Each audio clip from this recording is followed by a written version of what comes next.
आपने कई विश्लेषण देखे होंगे जिनमें कहा गया कि ईरान ने हुर्मुज जलडमरू मध्य बंद कर माहिराना चाल चली और कि संयुक्त राज्य अमेरिका खैर अपमानित हो गया कि टोल टैक्स ईरानी युद्ध मशीन को फंड कर रहा है। लेकिन आंकड़े एक बिल्कुल अलग कहानी बताते हैं। ईरान की हुर्मुज जलडमरू मध्य योजना विफल हो रही है, इसका सबसे अच्छा सबूत एक अनदेखे विवरण में है। पिछले हफ्ते ईरान के विदेश मंत्री से पूछा गया कि जलडमरू मध्य अभी तक क्यों नहीं खुला है, और जानते हैं उनका जवाब क्या था? तकनीकी सीमाएं। जब आप पता लगाते हैं कि इन दो शब्दों के पीछे क्या है तो बाकी की कहानी भी साथ में बिखर जाती है। लेकिन वहां जाने से पहले एक बात मानना जरूरी है।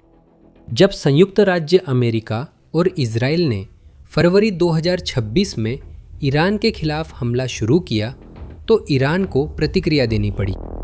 उसने हॉर्मुज जलडमरू मध्य बंद करने का तरीका चुना और अल्पकाल में ये कारगर रहा। अंतर्राष्ट्रीय ऊर्जा एजेंसी ने इसे वैश्विक तेल बाजार के इतिहास में सबसे बड़ी आपूर्ति बाधा कहा। तेल का एक बैरल $120 से ऊपर चला गया। यूरिया की कीमत जो उर्वरकों के लिए जरूरी है 50% बढ़ गई। इलेक्ट्रॉनिक चिप्स के लिए जरूरी वैश्विक हीलियम का 1/3 कतरमैट का है। अमेरिकियों पर भी इसका असर पड़ा। पेट्रोल $4 प्रति गैलन से ऊपर पहुंच गया। मुद्रास्फीति एक ही महीने में 2.4% से बढ़कर 3.3% हो गई। खुद ट्रंप ने फॉक्स न्यूज पर माना कि कीमतें मिड टर्म चुनाव तक ऊंची बनी रह सकती है। जो कहे कि अमेरिका प्रभावित नहीं हुआ वह झूठ बोल रहा है। लेकिन यहीं पर कहानी की दिशा बदल जाती है जब आप देखते हैं कि असल में हुर्मुज जलडमरू मध्य पर कौन निर्भर है, तो जवाब चौंकाता है। संयुक्त राज्य अमेरिका की ऊर्जा सूचना एजेंसी के आंकड़ों के अनुसार हुर्मुज जलडमरू मध्य से गुजरने वाला 84% तेल एशिया जाता है, अमेरिका नहीं। चीन अकेले ही इस पूरे प्रवाह का लगभग 38% प्राप्त करता है। चीन की कुल तेल आयात का लगभग 45% हुर्मुज पर निर्भर करता है।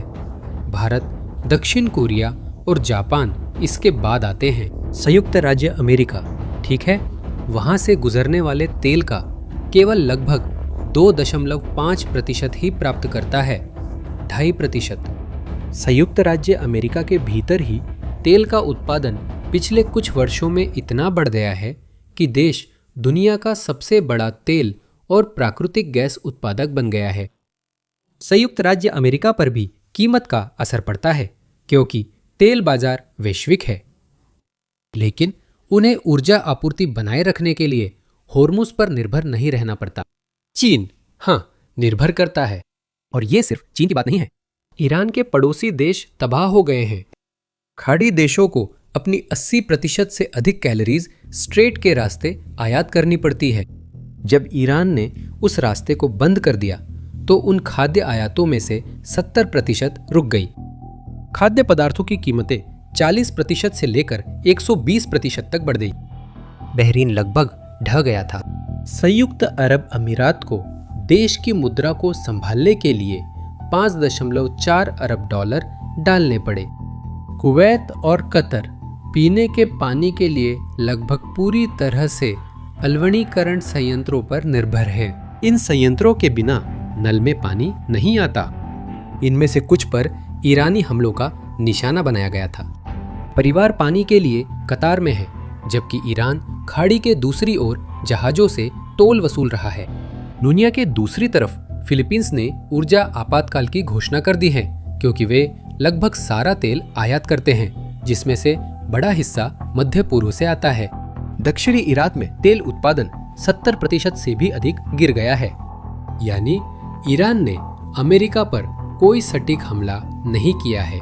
उसने जो बम विस्फोट किया उसने पूरी दुनिया को प्रभावित किया, यहाँ तक कि वे देश भी जो इस संघर्ष से जुड़े नहीं थे। और इस समय शायद आप सोच रहे होंगे, ठीक है, लेकिन कम से कम ईरान को हर जहाज पर $2 मिलियन टोल का फायदा मिल रहा है। और यहीं पर कहानी बिखरने लगती है। सिस्टम इस तरह काम करता है। ईरान की रिवॉल्यूशनरी गार्ड हर जहाज से जलडमरू मध्य पार करने के लिए $2 मिलियन तक लेती है। भुगतान युआन, जो कि चीनी मुद्रा है, या क्रिप्टो करेंसी में किए जाते हैं और ये भुगतान पश्चिमी बैंकिंग सिस्टम से बाहर होते हैं।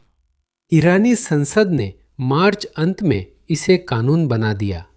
आधुनिक इतिहास में पहली बार किसी देश ने अंतर्राष्ट्रीय जलडमरू मध्य में खुद टोल वसूला है।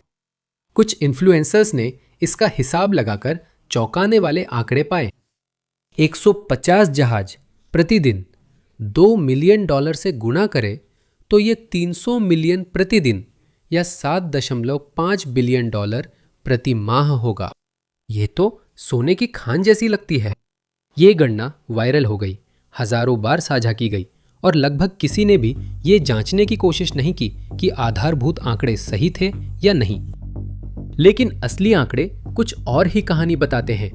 होर्मुज जलडमरू मध्य की ऐतिहासिक औसत प्रतिदिन 138 जहाजों की है। तो सवाल सीधा है, आपको क्या लगता है पिछले पूरे महीने में वास्तव में कितने जहाजों ने टोल चुकाया?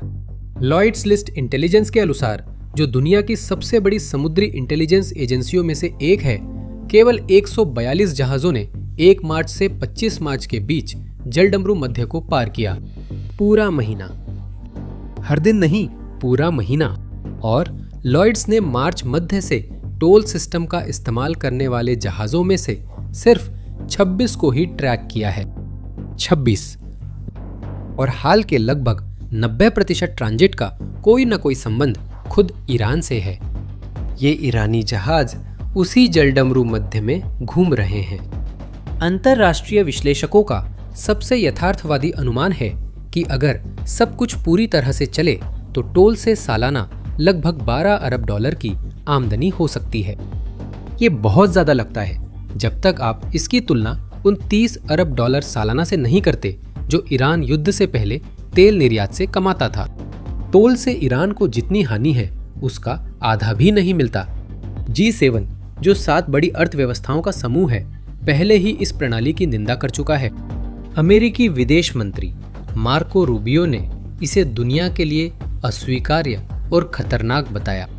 अमेरिकी न्याय विभाग ने चेतावनी दी है कि प्रतिबंधित ईरानी तेल खरीदने वालों पर मुकदमा चलेगा। अलगाव पूरी तरह से है। अब मुझे तुम्हें एक ऐसी बात दिखाने दो जो सब कुछ बदल देती है। क्या तुम्हें ईरानी मंत्री की बताई तकनीकी सीमाएं याद हैं? न्यूयॉर्क टाइम्स की रिपोर्ट के मुताबिक अमेरिकी अधिकारियों के अनुसार ईरान होर्मुज जलडमरू मध्य में लगाई गई समुद्री बारूदी सुरंगों का पता खो बैठा है। जब युद्ध शुरू हुआ तो ईरान ने छोटे नामों का इस्तेमाल करके जलडमरू मध्य में बारूदी सुरंगें बिछाईं। समस्या यह थी कि यह ऑपरेशन अव्यवस्थित तरीके से किया गया। ना तो कोई केंद्रीय कमान थी, ना ही कोई सटीक दस्तावेजीकरण। हाँ, बिल्कुल सही, ईरान ने दुनिया के सबसे महत्वपूर्ण तेल व्यापार मार्ग में बारूदी सुरंगें बिछा दी और उसे यह भी नहीं पता कि उसने सुरंगें कहां-कहां लगाई हैं। अमेरिकी अनुमान बताते हैं कि ईरान के पास 2000 से 6000 समुद्री बारूदी सुरंगें हैं। कुछ सुरंगें इस तरह बिछाई गई थी कि वे धाराओं के साथ बहकर पूरी तरह अज्ञात स्थानों पर पहुंच सकती है। यानी इस समय पानी में बारूदी सुरंगें बह रही है जहां से लाखों बैरल तेल से लदे जहाज गुजरते हैं और किसी को भी, न ईरान को न ही संयुक्त राज्य अमेरिका को ठीक ठीक पता है कि वे कहां हैं। जैसा कि आप देख सकते हैं, ईरान का सौदेबाजी का पत्ता अब एक जाल बन गया है। जलडमरू मध्य इसलिए बंद नहीं है कि ईरान स्थिति को नियंत्रित कर रहा है। ये बंद है क्योंकि ईरान ने नियंत्रण खो दिया है। और इस बीच दुनिया रुकी नहीं रही। सऊदी अरब ने एक आपातकालीन योजना सक्रिय कर दी है जिसका इस्तेमाल करने के लिए उसने 45 साल इंतजार किया था। पूर्व पश्चिम पाइपलाइन, जो 1980 के दशक में ईरान इराक युद्ध के दौरान बनाई गई थी, पूर्वी तट के तेल क्षेत्रों को लाल सागर में यनबू बंदरगाह से जोड़ती है। ये 1200 किलोमीटर लंबी पाइपलाइन अरब प्रायद्वीप को एक छोर से दूसरे छोर तक काटती है और होर्मुज जलडमरू मध्य से पूरी तरह बचती है। संकट शुरू होने के कुछ ही घंटों के भीतर अरामको सऊदी अरब की तेल दिग्गज कंपनी ने तेल को पुनः निर्देशित करना शुरू कर दिया। पाइपलाइन ने अपनी अधिकतम क्षमता यानी 7 मिलियन बैरल प्रतिदिन तक पहुंच गई।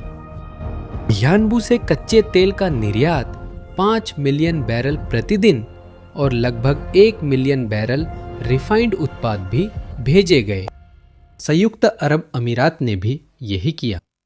अबू धाबी से फुजेरा बंदरगाह तक पाइपलाइन सक्रिय हुई, जो जलडमरू मध्य के बाहर है, और प्रतिदिन अधिकतम 2 मिलियन बैरल की अतिरिक्त क्षमता जोड़ी गई। यानी सऊदी की पाइपलाइन और अमीरात की पाइपलाइन को जोड़ने पर दुनिया अब युद्ध से पहले जलडमरू मध्य से गुजरने वाले लगभग आधे तेल को बिना जलडमरू मध्य के ही भेज सकती है। ईरान ने समझ लिया कि क्या हो रहा है और उसने प्रतिक्रिया देने की कोशिश की। एक ईरानी ड्रोन ने सऊदी पाइपलाइन के पंपिंग स्टेशन पर हमला किया और उसकी क्षमता को 7 लाख बैरल प्रतिदिन कम कर दिया। ये एक महत्वपूर्ण झटका लग रहा था, लेकिन सऊदी लोगों ने सब कुछ 3 दिनों से भी कम समय में ठीक कर दिया और पूरी क्षमता बहाल कर दी। ये हमला जवाब होना था, लेकिन यह दिखाता है कि ईरान के विकल्प कम हो रहे हैं। होर्मुज से दूर जाने की प्रक्रिया सिर्फ पाइपलाइनों तक सीमित नहीं है। जापान, दक्षिण कोरिया और अन्य एशियाई देश पहले ही अमेरिकी ऊर्जा अवसंरचना में निवेश कर रहे हैं, ताकि भविष्य में इस मार्ग पर निर्भर न रहना पड़े। यूरोप परमाणु ऊर्जा कार्यक्रमों को तेजी से आगे बढ़ा रहा है। जर्मनी ने अपनी परमाणु विरोधी नीति पर पुनर्विचार किया है। जापान ने रिएक्टरों को फिर से शुरू किया है और अमेरिकी कंपनियों के साथ साझेदारी कर रहा है। दुनिया ऐसे रास्ते खोज रही है कि वह फिर होर्मुज जलडमरू मध्य की बंधक न बने। और ये पैटर्न नया नहीं है। 2025 में चीन ने रेयर अर्थ्स के निर्यात पर प्रतिबंध लगा दिया था, जो कि मोबाइल फोन, चिप्स और सैन्य उपकरण बनाने के लिए जरूरी खनिज हैं। और जानते हैं क्या हुआ? और पूरी दुनिया ने विकल्प विकसित करने के लिए दौड़ लगा दी। ईरान ने भी होर्मुज के साथ यही किया। उसने एक रणनीतिक संसाधन के नियंत्रण को हथियार के रूप में इस्तेमाल किया और इसी के साथ उसने उस प्रक्रिया को तेज कर दिया जिससे उसे सबसे ज्यादा डरना चाहिए था। दुनिया उसके बिना जीना सीख रही है। विश्लेषकों का अनुमान है कि 3 से 5 साल में होर्मुज की सौदेबाजी की ताकत में काफी कमी आ सकती है। ईरान ने दीर्घकालिक कार्ड को अल्पकालिक लाभ में बदला। अब तक होर्मुज जलडमरू मध्य में ईरान ने जो कुछ भी बनाया था वो अंदर से ही टूट रहा था। खाली टोल, खोई हुई बारूदी सुरंगें और पाइपलाइनों का मोड़ना। लेकिन अभी भी किसी के धक्का देने की जरूरत थी। फिर 12 अप्रैल को डोनाल्ड ट्रंप ने धक्का दिया। इस्लामाबाद में हुई बातचीत जो 21 घंटे तक चली और बिना किसी समझौते के खत्म हुई के बाद ट्रंप ने होर्मुज जलडमरू मध्य में नौसैनिक नाकाबंदी की घोषणा की। लेकिन एक फर्क है। अमेरिकी सेंट्रल कमांड ने कहा कि नाकाबंदी सिर्फ उन जहाजों पर होगी जो ईरानी बंदरगाहों से आ जा रहे हैं। जो जहाज ईरान के अलावा अन्य बंदरगाहों जा रहे हैं नहीं रोके जाएंगे। इसका मतलब है कि ये नाकाबंदी ईरान के खिलाफ है, दुनिया के खिलाफ नहीं। तर्क सीधा है। ईरान ने जलडमरू मध्य बंद कर अपना तेल निर्यात करना जारी रखा और अपने ही पैदा किए गए संकट से फायदा उठाया। संयुक्त राज्य अमेरिका ने मुनाफा रोक दिया है और अमेरिकी नौसेना अब उन जहाजों को रोकेगी जिन्होंने ईरान को टोल टैक्स दिया।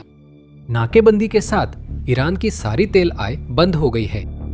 रिवॉल्यूशनरी गार्ड, जो इन निर्यातों का आधा हिस्सा संभालती थी और टोल टैक्स वसूलती थी, उसने एक ही झटके में अपनी मुख्य फंडिंग का स्रोत खो दिया है। और जानते हैं सबसे दिलचस्प बात क्या है? ये रणनीति पहले भी इस्तेमाल हुई है। आपको वेनेजुएला याद है? ठीक यही मादुरो के पकड़े जाने से ठीक पहले हुआ था। होर्मुज जलडमरू मध्य में वही संकेत फिर से दिख रहे हैं। अमेरिकी युद्धपोत 11 अप्रैल को जलडमरू मध्य में दाखिल हुए थे। युद्ध की शुरुआत के बाद पहली बार ऐसा हुआ। सेंट्रल कमांड ने समुद्री बारूदी सुरंगें हटाने के अभियान शुरू किए हैं। 3 एयरक्राफ्ट कैरियर स्ट्राइक ग्रुप्स इस क्षेत्र में तैनात या आ रहे हैं।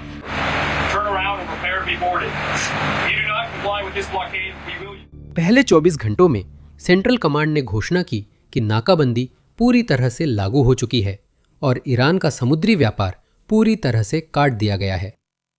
6 मालवाहक जहाज़ों को वापस ईरानी बंदरगाहों की ओर भेज दिया गया। ईरान का झंडा लगे मालवाहक जहाज़ ने बंदर अब्बास से नाकाबंदी तोड़ने की कोशिश की।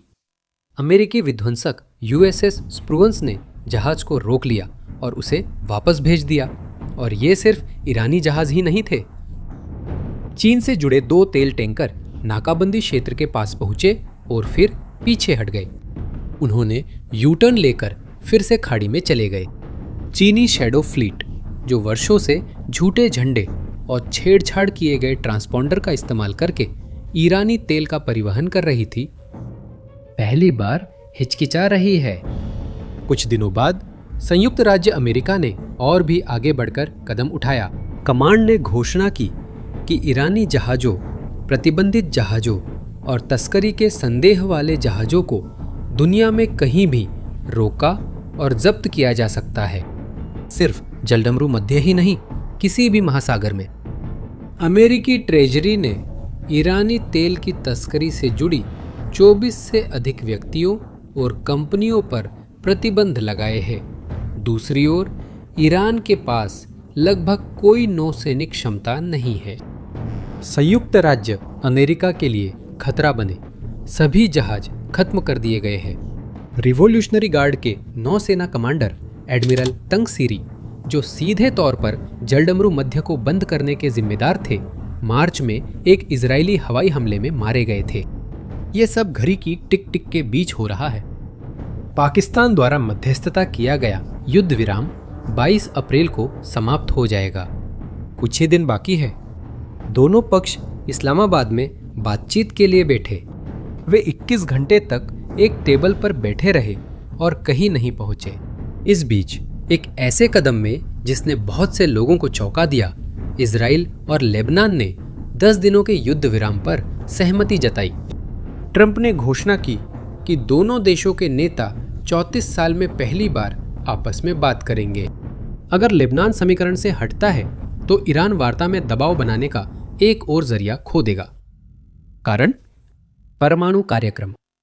ईरान चाहता है कि उसे हुर्मुज पर स्थायी नियंत्रण मिले, युद्ध के हर जाने दिए जाए और विदेशों में जमी ईरानी रकम को मुक्त किया जाए। अमेरिका चाहता है कि परमाणु कार्यक्रम खत्म हो और जलडमरू मध्य बिना शर्त खुले। दोनों पक्षों की स्थिति इतनी दूर है कि कोई भी समझौता नजर नहीं आता।